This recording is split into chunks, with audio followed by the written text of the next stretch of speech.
class. In this video, we will study about Ohm's law and its practical application and also verification of Ohm's law. So, what is Ohm's law? George Simon Ohm stated that the potential difference across the ends of any conductor is directly proportional to the amount of electric current flowing through it at constant temperature. इसका क्या मतलब होता है? किसी भी conductor में या किसी भी डिवाइस को जब हम लोग पोटेंशियल डिफरेंस क्रिएट करते हैं उसके एंड पे, कहने का मतलब जब उसको वोल्टेज दिया जाता है तो वोल्टेज जो है उसमें पास होने वाले इलेक्ट्रिक करंट के डायरेक्टली प्रोपोर्शनल होता है ना। अगर हम लोग पोटेंशियल डिफरेंस को V से डिनोट करें और इलेक्ट्रिक करंट के मैग्नीट्यूड को I से डिनोट करें तो potential difference is directly proportional to I. It means if voltage is increased, amount of electric current also increases. It may be also written as V is equal to IR. When sign of proportional is removed, a constant comes which is called as resistance.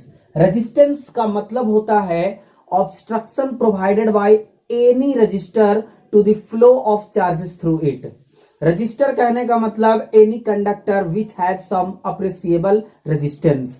देखिए ohms law क्या होता है, जब कोई भी conductor या device को voltage provide किया जाए तो वोल्टेज जो है वो डायरेक्टली प्रोपोर्शनल होता है करंट के।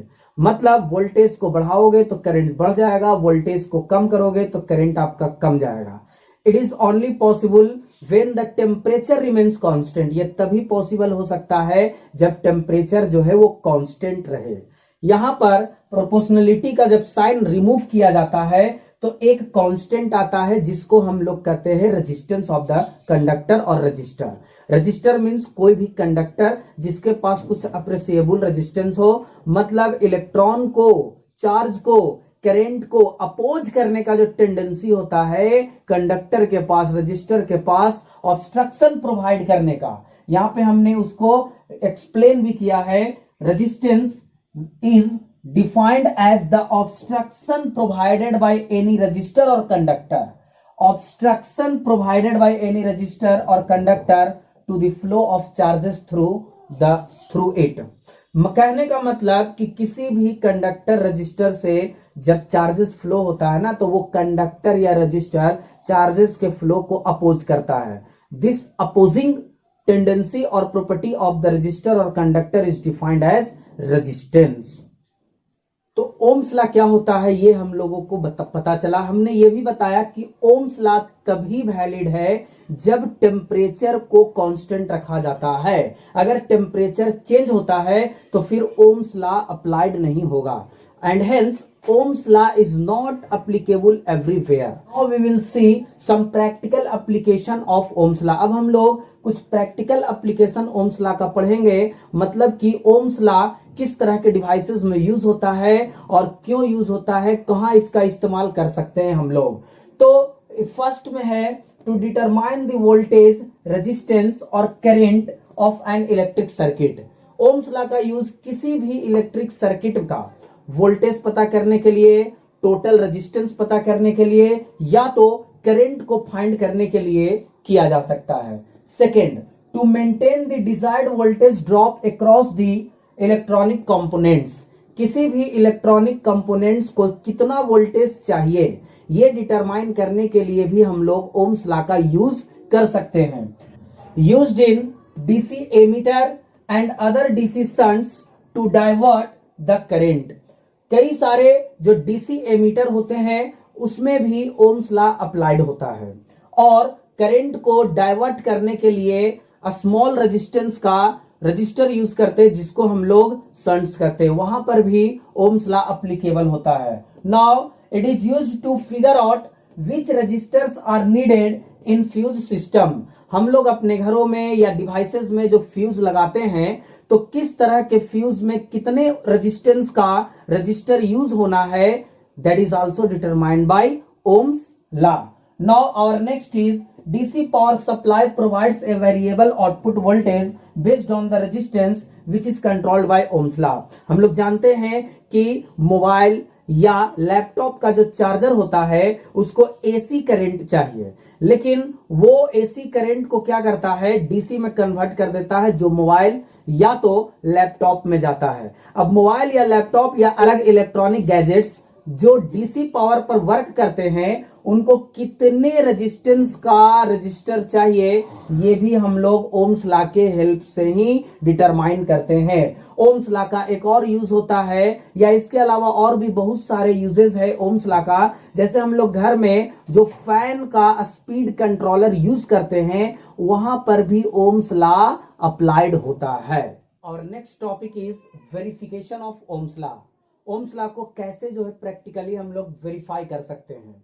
For that we will take 5 cells each of same voltage, an ammeter, a voltmeter, a switch, a resistor and some connecting wires, and connect all components with a cell as shown in the figure। जितने भी components हमने लिए हैं सारे components को पहले एक cell से हम कनेक्ट करेंगे। यहां पर एक सेल से कनेक्शन दिया है, पांचों सेल से अभी कनेक्शन हम लोग नहीं देंगे, किसी एक सेल से उसको कनेक्ट कर देंगे।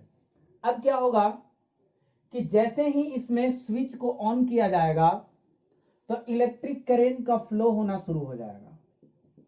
अब ये इस इलेक्ट्रिक करंट के फ्लो के वजह से ए मीटर और वोल्ट मीटर ये दोनों में रीडिंग मिलेंगे।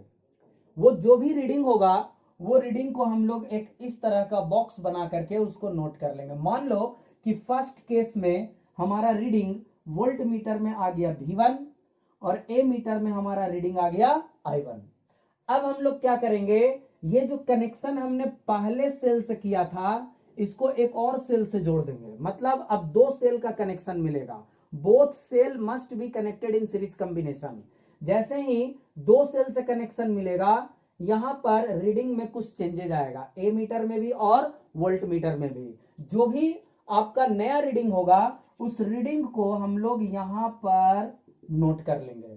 ठीक है, मान लो कि सेकेंड टाइम में हमारा रीडिंग जो है वो V2 एंड I2 आ गया।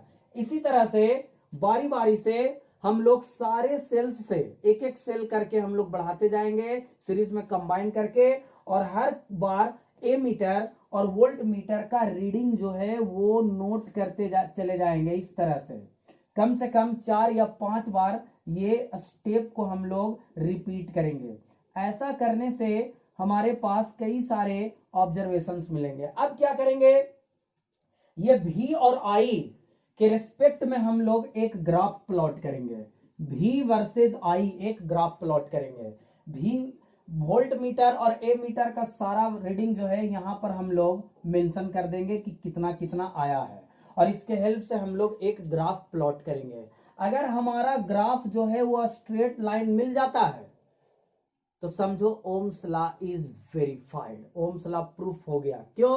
क्योंकि V बाई I का रेशियो जो होता है वो कंडक्टर का रजिस्टर का रेजिस्टेंस देगा, और वो रेजिस्टेंस हमेशा कांस्टेंट होगा अगर ग्राफ आपका स्ट्रेट आ गया। मतलब प्रत्येक केस में V1 by I1, V2 by I2, V3 by I3, V4 by I4 her case में जो रेशियो होगा वो कांस्टेंट आएगा, तभी आपका ये ग्राफ सीधा बन पाएगा। लेकिन हो सकता है कि एक्सपेरिमेंट में कुछ एक्सपेरिमेंटल एरर आ जाए, लेकिन ओम्स लॉ को वेरीफाई करने के लिए ये जो है आपका स्ट्रेट लाइन आना जरूरी है, और ये आता ही है। तो इस तरह से ओम्स लॉ जो है वो वेरीफाइड हो गया। Thank you.